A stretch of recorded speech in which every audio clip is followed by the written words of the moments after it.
The story begins with a young man named Jun-woo, who lives a quiet life in an apartment with his parents and younger sister.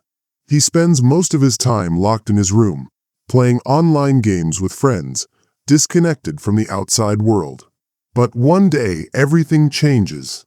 A sudden news broadcast reports that a deadly virus is spreading across the city. Infected people are turning violent, attacking others with no sense of reason or control. Jun-woo watches in horror as chaos unfolds outside his window. Neighbors screaming, fighting, and transforming into terrifying, bloodthirsty creatures.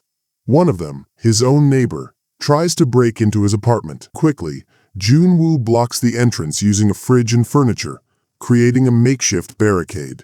Alone, scared and isolated, he writes a message on a sticky note, "Stay alive," and sticks it to a picture of his family. That message becomes his motivation to survive. Days pass, and the outside world falls into complete silence. Jun-woo tries to reach out for help through social media, but there's no internet, no signal, and eventually, his phone battery dies. The entire apartment complex and surrounding area is now completely overrun by zombies. He sets up a strict daily routine. No noise, no lights, no movement, just survival. One night, he witnesses a police officer trying to fight off the infected, but even the officer is torn apart. Jun-woo, desperate and helpless, starts losing hope. He sees another zombie almost break through his main door, but manages to push it off the balcony.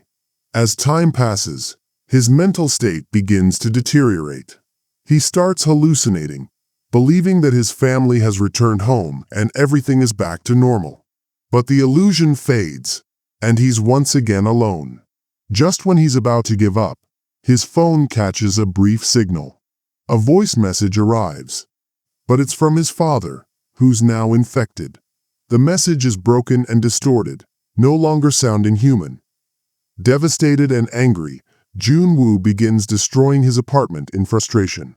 But amidst the chaos, he catches a red laser on his wall. He looks across to another building and sees a girl, another survivor.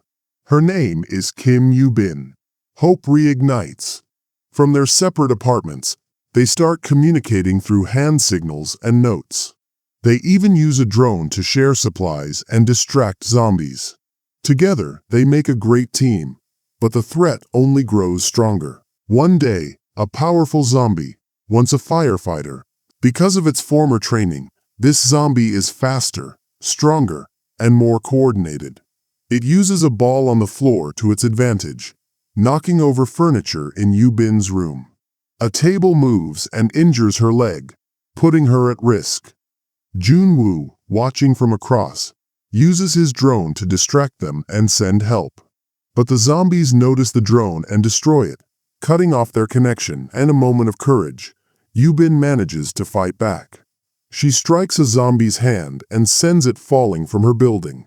Meanwhile, Jun-woo realizes he's running low on food and supplies.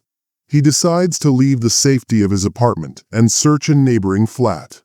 While inside, he encounters a zombie, but manages to escape and lock himself in another room. He searches the place and finds valuable items, earphones, and some climbing gear.